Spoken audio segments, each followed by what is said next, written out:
بناية عاو ملك أيا قيلنايا أو دهايا ويا باغي الشر أقصر ورمد كشرت جعلو قابس بشان بشي شرط مئه بشان بشي حمانت معها بشان بشي ددك حوله ذا لدعايي معها بشان بشي ددك لدلايي معها بشان بشي ددك حمانت لقارسين لها معها بشان بشي ددك بيع لغو قياني لها معها بشان بشي حمانت لدقيسن لها معها بشان بشي ددك لباتد لقارسين لها معها بشان بشي شرط يا حمانت لقجري لها معها ويا باغي الشر ورمد كشرط أهيلنا وأقصر أذيقنا قابص صونق أيال اللي هي مع ذلك ددك خيرك إيا وناق جعل ساسا الله دها ددك شرط ربنا قابص أيال اللي هي ورددك فدي قوبها لقو قيلو كسوكعا ربيقين كعبصد أو خيرك إيا وناق قددالا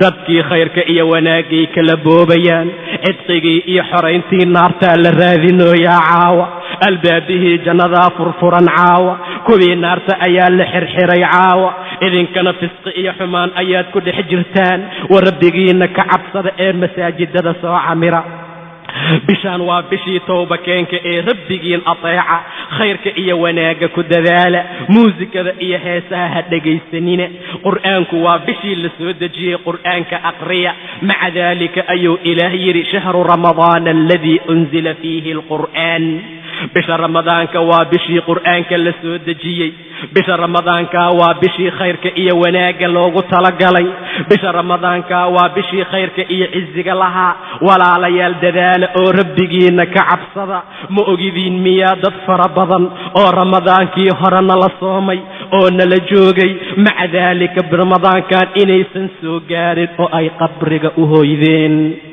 ma ogidin miyaa dad fara badan oo ramadaankan gaari doona oo anaga naga mid ah inay xaqiiqo tahay inaysan kan dambe gaari doonin oo ay lixdiga iyo qubuurta u hooyan doonaan sidaa hayeelina xumaanta ka soo kaca caawa bishii khayrka iyo wanaaga noo curatoo noo dhalatay dadkii hore 6 bilood ayay rabbi ka baryi jireen in ramadaanka la gaarsiiyo 6 bilood oo kalena soonkii ay soomeen ayay rabbi ka baryi jireen in laga aqbalo مع ذلك رمضان كهبينكي سذا واي هبينك أغهري منادقا أيسو ناذنا يأودها يا باغي الخير أقبل ويا باغي الشر أقصر ولله عتقاء من النار إلهي عتقاء يضفر بضا أو نار تكحري أيا أسغناتي وذلك كل ليل وانا هبين والبأ يري النبي صلى الله عليه وسلم هبين والبأ يا عتقاء جرتا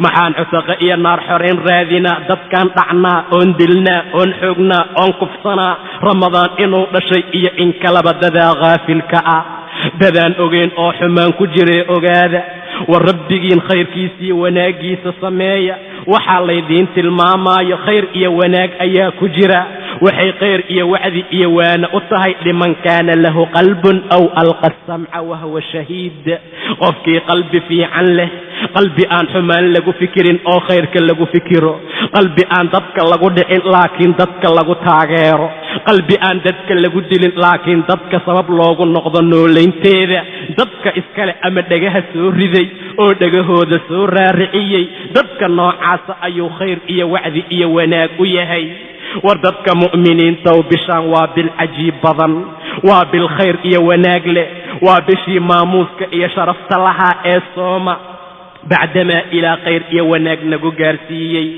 محانا لك ربا بش بركيسا إيا رمضان بعدما يعرطي هذا بس ذي لو سوما وحالو سوما لبا أرين أواوين هدي أي صورة قل نقطو laba xaalad oo waaweyn haday suura gal noqoto muslimiinta waajib ayay ku tahay inay markaas soomaan bacdaalika rasuulka sallallahu alayhi wa sallam waxa uu noo tilmaamay in bisha la fiiriyo ama hadii la arka la soomo rasuulku wuxuu yiri sallallahu alayhi wa sallam nabigu waxa uu noo tilmaamay hadii bisha aan aragna inaan soonno hadii bisha aan aragna hadana inaan afurno xaalada ayuu noo tilmaamay salawaatullaahi wa salaamuhu alayhi hadaba aragti ayaa lagu soomaa aragtina waa lagu afuraa inta ka horaysa rasuulku wuxuu kaloo yidhi laa taqadamuu ramadaana bisawmi yawmin walaa yawmayn ha kala hormarina ramadaanka dhaladkiisa soon hal maalin ama laba maalin ilaa rajulun kaana yasuumu sawman falyasum qof yoomi jiray maahane asagu ha soomo. waxaa mamnuuca bisha ramadaankaa haddii hal maalin ama laba maalin ay ka dhiman tahay in la soomo ilaa qof caada u lahaan jiray inuu soomo maahane. matalan qof ayaa caadadiisu waxay ahayd isniinta iyo khamiista inuu soomo, maca daalika maalin isniina ama khamiisa ayay ku soo aaday ramadaankoo maalin ama laba maalin ka dhiman. qofka noocaasi wuu soomi karaa, laakiin qofkaan caado u lahaan jirin inuu asagu markaa ibtidaaciyo ama uu bilaabo ramadaankoo yoon ama laba maalin ka dhiman waa mamnuuc. laa taqadamuu ramadaana bisawmi yawmin walaa yawmayn ilaa rajulun kaana yasuumu sawman falyasum. kaa wuu soomi karaa ayuu yidhi nebiga sala allahu calayhi wasalam. haddaba xaaladda waa inay muslimiintu ogaadaan. mida xigta bisha ayaa la fiirinaa. rasuulku wuxuu yidhi idaa ra'aytumuuhu fasuumuu waidaa ra'aytumuuhu faaftiruu fain gumma calaykum faqdiruu lahu. haddii aad aragtaan sooma, haddaad aragtaanna afura. haddaad aragtaan sooma ayuu yidhi nebiga sala allahu calayhi wasalam. aragtidaa la tilmaamayo waa bisha ramadaanka aragtideeda. middaa la tilmaamayo bisha ramadaanka aragtidiisa waaye. haddaad aragtaan afura waa aragtida bisha shawaal ama bisha hilaalka shawaalka ayaa loola jeedaa. haddii laydinka qariyo ama laydinka daboolo ood arki weysaanna u qadara ayuu yidhi sala allahu calayhi wasalam. nebigu xadiis kale ayuu ku yidhi laa tasuumuu xataa taraw lhilaala. ha soomina ilaa aad hilaalka aragtaan. hilaalkan waa hilaalkii ramadaankee. walaa tuftiruu xataa tarawh. ha afurina haddana ilaa aad ka aragtaan. aragtidaa dambe waa hilaalkii shawaale. fain gumma calaykum faqdiruu lahu. haddii laydinka daboolo dushiinood arki weysaan u qadara. nebigu xadiis kale ayuu ku yidhi laa tasuumuu qabla ramadaana. war ramadaanka hortiisa ha soomina ee suumuu liru'yatihi wa aftiruu liru'yatihi. aragtidiisa ku sooma, aragtideedana ku afura. fain xaalat duunahu ghayaabatun faakmiluu 30 yawma. haddii la kala dhex galo oo bisha sukadeeda ay idinka qariso ghayaabo waa daruure 30 kaamila ayuu yidhi nebiga. riwaayad kale waxay tilmaantay fain gumma calaykum. haddii dushiina laydinka qariyo laydinka daboolo faakmiluu ciddata shacbaana 30. bisha shacbaanka 30keeda kaamila. riwaayad kale ayaa tiri fain gumma calaykum fasuumuu 30 yawman. haddii laydinka qariyo 30 maalmood sooma, macnaha haddaad arki weyseen bisha shawaal oo ay daruur idinka qariso. haddaba aragti ayaa lagu soomaa, aragtina waa lagu afuraa. marka sidaa darteed waxaa loola jeedaa matalan caawa maanta haddii bisha shacbaanka ay tahay 29 oo caawa 30 ay noqon rabto waa suuragal inay bishu dhalato. waayo bilaha cirka ka soo dhasha ma jirta bil 31 gaarta iyo mid 28 ku dhammaata sida bilaha miilaadigoo kale. rasuulka sala allahu calayhi wasalam waxa uu noo tilmaamay biluhu inay 30 yihiin ama 29. rasuulku wuxuu yidhi innaa ummatun ummiyu. waxaan nahay ummad ummi ah laa naktub walaa naxsub. aan wax qorin waxna aqrinin. ashahru haakada wahaakada yacni maratan 29 wa maratan 30. marna waa 30 marna waa 29. sidaa darteed bishu waa 29 ama waa 30. haddii caawa ay bishu 30 noqon rabto waa la fiirinaa. muslimiintu waajib ayay ku tahay inay bisha fiiriyaan. haddii la arko waa suuragal ayadoo 30 noqon rabta inay dhalatay beri waa la soomaa. haddii la arki waayo ama ay dhalan weyso amase ay habeenkaa tahay habeen daruur u saaxiib ah, waxaa loogu talagalay dadku inay shacbaanka kaamilaan. faakmiluu ciddata shacbaana 30. bisha shacbaankaa 30keeda kaamila ayuu yidhi nebiga sala allahu calayhi wasalam. haddaba labadaa arrin ayay ku suurageli kartaa beri inaan soonno. waa bisha oo la arko ama shacbaankaoo markaa 30 laga dhigo. hal qof oo muslim ah aragtidiisa waa lagu soomaa. muslimiinta intooda kale waajib ayay ku tahay inay soomaan hal qofood keliya haddii bisha uu arko caadil uu yahay, nin mataqaanaa ilaahay diintiisa loogu kalsooni badan yahay haddii markaa uu yahay.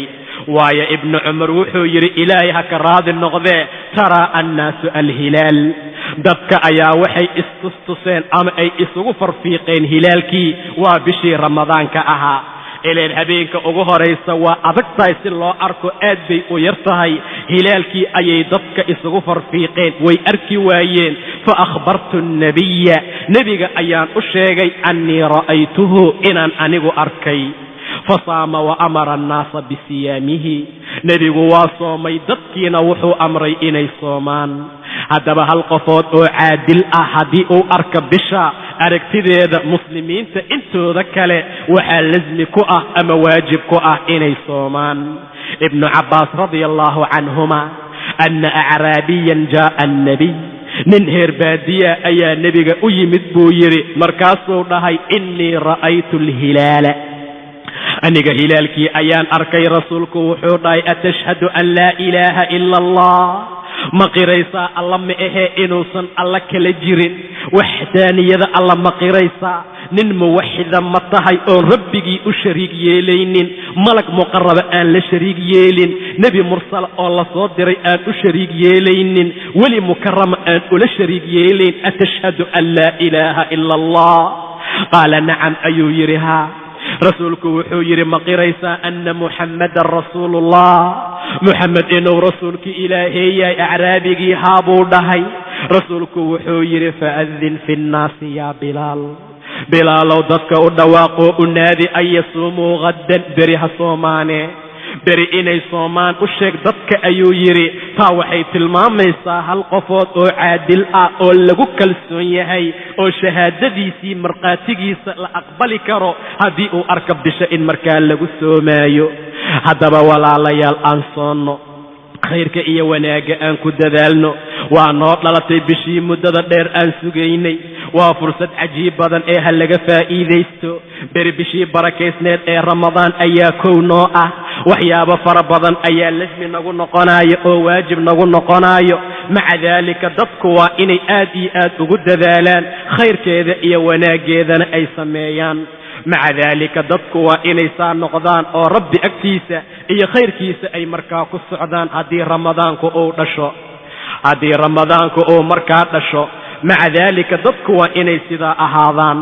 haddaba labadaa aragti haddii la ogaado oo bishii la arko, maca daalika ama soddonkiina la kaamilo, habeenka ugu horaysa ee bisha ramadaan ay dhalatay oo caawa oo kale ah, maxaana laga rabaa? waxaana laga rabaa laba arrin oo waaweyn inaan la nimaado. midda koowaad waa inaan niyeysanaa soonka. in soonka la niyeysto oo aan xirano waa wax meesha ku jira oo loo baahan yahay. waayo rasuulka sala allahu calayhi wasalam wuxuu noo tilmaamay ama uu noo sheegay inaan niyeysano soonka. nebigu waxay xafse ka warisay inuu yidhi man lam yubiti siyaama, qofka aan ku baryin oon qalbigiisa ku gundin siyaamka qabla alfajri, salaada fajar ama fajarka dhalashadiisa ka hor, falaa siyaama lah, wax siyaama ee uu leeyahay markaa ma jiro. wax soona uu sugnaaday qofka noocaas ah ma laha. waa qof walba oo aan gunudin oo aan qalbiga gashanin oo aan niyeysanin habeenkii. maca daalika qofku waa inuu niyeystaa, qalbigana gashtaa inuu beri soomaayo. niyada maxalkeeda waa qalbiga in lagu talafudaa waa bidca. in nawaytu soomi qadin qofka loo meeriyo ama uu aqriyaa waa bidca. inama alacmaalu biاnniyaat wa inama likulli imri'in maa nawaa. camal kastaa niyada ayaa laga fiiriyaa, qof walbana wixii uu niyeysta ayuu leeyahay ayuu yidhi nebiga sala allahu calayhi wasalam. idan qofku waa inuu sidaa sameeyo, ilaahayna uu ka cabsado, niyadaana uu ku gunudo inuu beri markaa soomaayo. ileen qofku marka uu niyeysanayo waxaa laga rabaa inuu niyeysto habeenkii, waana inuu u niyeystaa qalbigiisa inuu ka gunudo keliya.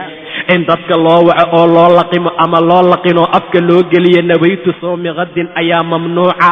maca daalika waa shay aan la ogolayn. imaamyaalka gobolka mid ahee masaajidada dadka ka dujiya maqribka marka la dukado ka gadaal ayay dadku u laqimaan nawaytu sawmi qadin iyo waxyaaba la mid ah. xaaladda noocaasa ha laga waantoobo, ilaahayna ha laga cabsado subxaanahu wa tacaala. waa wax khilaafsan sunnada. qofku waa inuu niyadda gashtaa keliya, waayo rasuulku wuxuu yidhi man lam yujmic isiyaama, qofka aan ku jamcinin oo aan gelinin siyaamka qabla alfajr, fajarka hortiisa falaa siyaama lah, wax siyaama ee uu leeyahay ma jiro. wax soon ah markaa ma lahan ayuu yidhi sala allahu calayhi wasalam. niyadu aasaas ayay u tahay beri in la soomo. qof walbow niyada gasho inaad soomayso. habeen kasta oo ramadaanka ka mida ayaa la rabaa in la gunudo. culimmada gobolka mida ayaa tiri habeenka ugu horeeya haddii la gunudo 30 inaad soomayso way kaa gudi. laakiin waxaa ka saxiixsan oo ka wanaagsan habeen walba in markaa la niyeysto oo markaa niyada la gashto. waa ficiladana la ka raba caaba inaan samayno. midda ugu horaysa waa niyada. midda labaad waxay tahay cunitaanka suxuurta. suxuurta aad iyo aad ayay u fiican tahay. anas ibni maalik ilaahay ha ka raadi noqdee wuxuu yidhi rasuulku wuxuu dhahay tasaxaruu fa inna fi suxuuri baraka. suxuurta barakaa ku jirtee, baraka ayaa ku jirta ee suxuurta ayuu yidhi nebiga. camar ibni caas nin la yidhaahdo wuxuu dhahay rasuulku wuxuu yidhi faslu maa bayna siyaamina wa siyaami ahli lkitaabi. waxa lagu kala fasliyo oo calaamad u ah oo lagu kala sooco oo lagu kala miiso oo lagu kala aqoonsado siyaamkeena iyo ahlu kitaabka siyaamkooda waa aklatu saxari.